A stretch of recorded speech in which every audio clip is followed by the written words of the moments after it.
अस्सलामु अलैकुम वरहमतुल्लाह। उम्मीद आप खैरियत से होंगे। मुअज़्ज़ज़ नाज़रीन, पेश है आपकी खिदमत में आज की हदीस।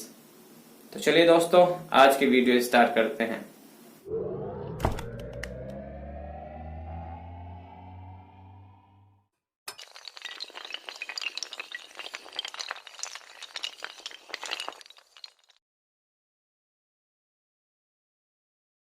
बिस्मिल्लाहिर्रहमानिर्रहीम।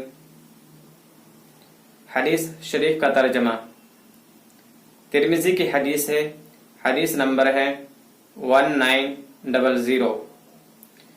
हज़रत अबू हुरैरा रज़ी अल्लाह अन्हु से रिवायत है, फरमाते हैं कि अल्लाह के नबी सल्लल्लाहु अलैहि वसल्लम ने इरशाद फरमाया कि बाप जन्नत के दरवाज़ों में बेहतरीन दरवाज़ा है, लिहाजा तुम्हें इख्तियार है कि तुम उनकी नाफरमानी करके, उनको नाराज करके उस दरवाजे को बंद कर दो, या उनकी फरमाबरदारी करके या अपने वालिद को रजामंद करके उस दरवाजे की हिफाजत करो, उस दरवाजे को खुला रखो।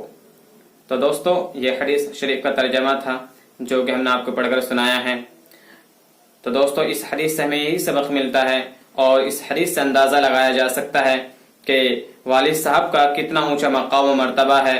इसी वजह से हमें चाहिए कि हम अपने वालिद साहब की नाफरमानी ना करें, उनको नाराज ना करें, बल्कि हर जायज़ कामों में, हर भलाई के कामों में, हर नेक कामों में उनकी इताअत करें और उनकी रजामंदी हासिल करें और उनको हर हाल में खुश रखें।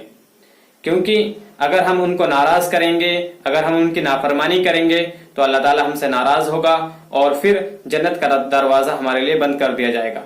तो दोस्तों, इसलिए हमें चाहिए कि हर हाल में अपने वालिद साहब को खुश रखें और हर जायज़ कामों में उनकी इताअत करें। तो दोस्तों, अगर ये वीडियो आपको पसंद आई है तो आप इस वीडियो को लाइक करें, शेयर करें, और अगर आपके मन में कोई और सवाल है तो आप हमें नीचे कमेंट बॉक्स में बताएं, जिससे कि आने वाली वीडियो को हम आपके जवाबों के मुताबिक बना सकें। तो दोस्तों, आज की इस वीडियो में बस इतना ही। मिलते हैं एक नई दूसरी वीडियो के साथ। तब तक के लिए खुदा हाफिज।